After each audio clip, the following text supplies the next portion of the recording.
नमस्ते दोस्तों।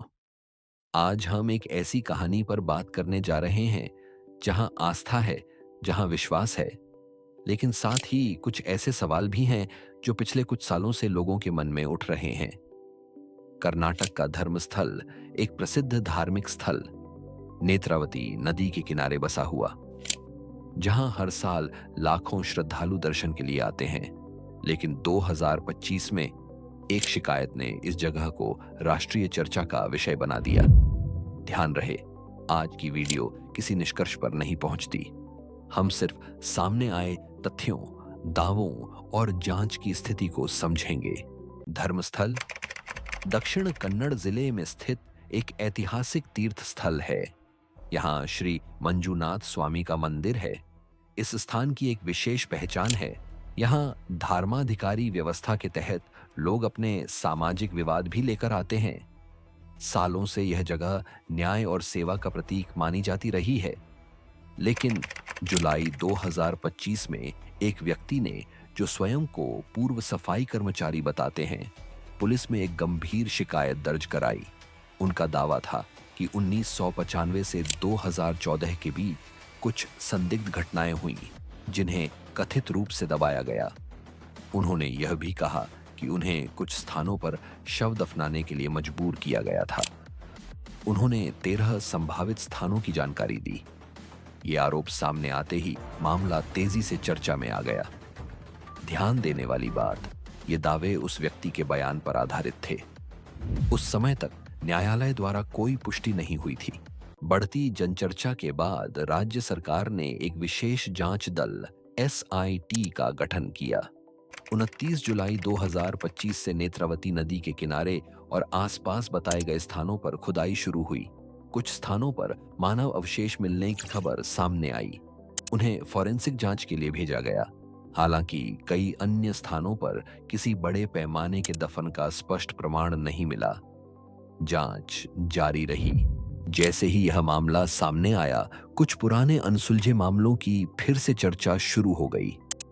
1980 के दशक का एक गुमशुदगी और हत्या का मामला, 2003 में एक छात्रा के लापता होने का मामला, 2012 में हुई एक दर्दनाक घटना, इन मामलों में पहले भी जांच हो चुकी थी। लेकिन कुछ परिवारों और सामाजिक संगठनों ने फिर से निष्पक्ष जांच की मांग उठाई। यह स्पष्ट करना जरूरी है, इन मामलों को आधिकारिक रूप से 2025 की शिकायत से जोड़ने का कोई अंतिम निष्कर्ष सार्वजनिक नहीं किया गया था।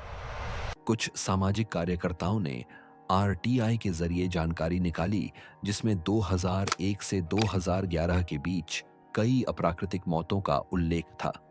हालांकि इन मौतों में आत्महत्या, दुर्घटनाएं और अन्य कारण भी शामिल हो सकते हैं। इन आंकड़ों और दफन के दावों के बीच सीधा संबंध स्थापित नहीं किया गया, लेकिन सवाल उठे। सार्वजनिक नहीं किया गया था। कुछ समय बाद शिकायत दर्ज कराने वाले व्यक्ति के खिलाफ झूठी गवाही का मामला दर्ज किया गया। पुलिस का कहना था कि उनके कुछ दावों की पुष्टि नहीं हो सकी।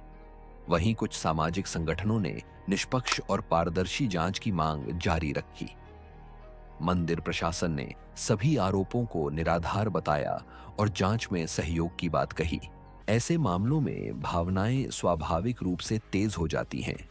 कुछ लोग इसे सच्चाई सामने लाने की कोशिश मानते हैं, कुछ लोग इसे एक प्रतिष्ठित संस्था की छवि खराब करने का प्रयास। लेकिन आम नागरिक के लिए सबसे बड़ा सवाल यही है, सच क्या है? और सच सामने लाने की प्रक्रिया हमेशा प्रमाण और कानूनी प्रक्रिया से गुजरती है। मीडिया रिपोर्ट्स के अनुसार 2026 तक जांच जारी रही। कुछ स्थानों से मिले अवशेषों की फॉरेंसिक रिपोर्ट की प्रतीक्षा थी। कई दावों को पर्याप्त प्रमाण के अभाव में पुष्ट नहीं किया गया।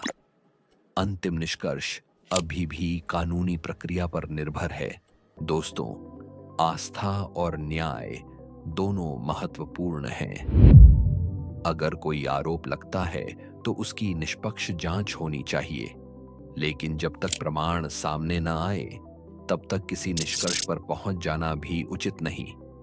संवेदनशील मामलों में जिम्मेदारी से बात करना जरूरी है। आप इस मामले को कैसे देखते हैं? क्या आपको लगता है कि पूरी सच्चाई सामने आएगी? अपनी राय कमेंट में ज़रूर साझा करें। अगर वीडियो जानकारीपूर्ण लगी हो तो लाइक करें और ऐसे ही संतुलित और तथ्य आधारित कंटेंट के लिए चैनल को सब्सक्राइब करें। हम मिलेंगे अगली वीडियो में एक और गहरी पड़ताल के साथ। धन्यवाद।